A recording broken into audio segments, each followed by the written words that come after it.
I just wanted to post a quick video on making a striker from a file.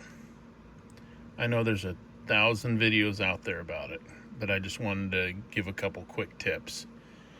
First, you can make a striker out of any hardened high carbon file, which includes your wood rasps. Second, cutting through the file. I highly suggest that you cut the file and not try and snap it, because as you can see right there, that's what can happen when you try and snap it in a vise. That particular file busted into 3 pieces, nowhere near where I wanted it to be. Third, drilling a hole in the file. You're going to need a carbide bit or a carbide tipped bit.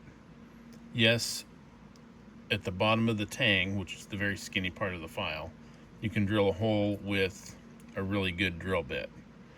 But if you want to drill a hole anywhere else in the file, you're going to need a carbide bit or a carbide tipped bit. Carbide bits are fucking crazy expensive. What I suggest is you get the Warrior set from Harbor Freight.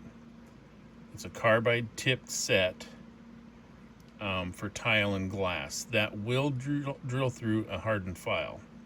You might only get a couple uses out of it, but it's way better than going through the hell that you're going to go through otherwise.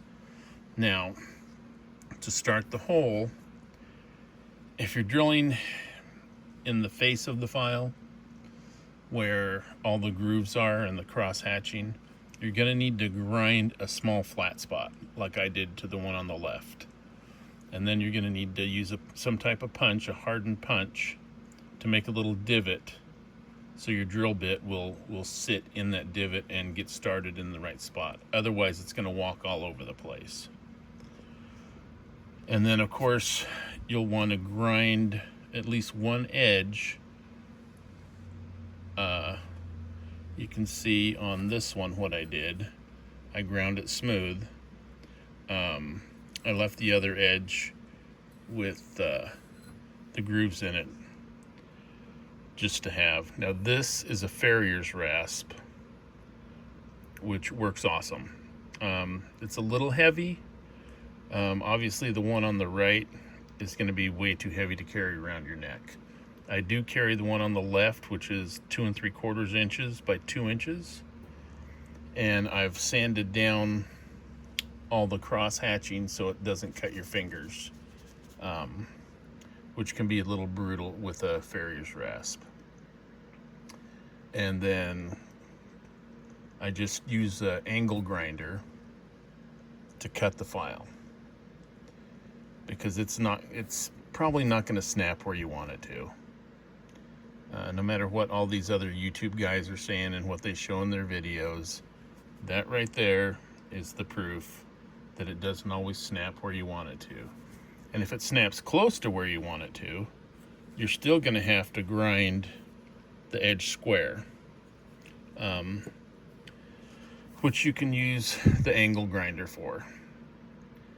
Now, that should be about it as far as the tips for making these.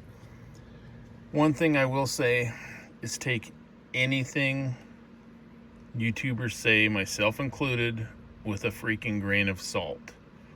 I've seen so many quote-unquote survivalist YouTubers putting out information that will get you freaking killed. So just double check any information that you're getting. Like I said, even from me, because God forbid someone goes by what they say and ends up in a bad situation. I think that's about it. I'm not good at making videos, obviously, so you can make fun of me all you want. Okay, if there's any questions, just shoot me a comment and I will answer them the best I can. Thank you for watching.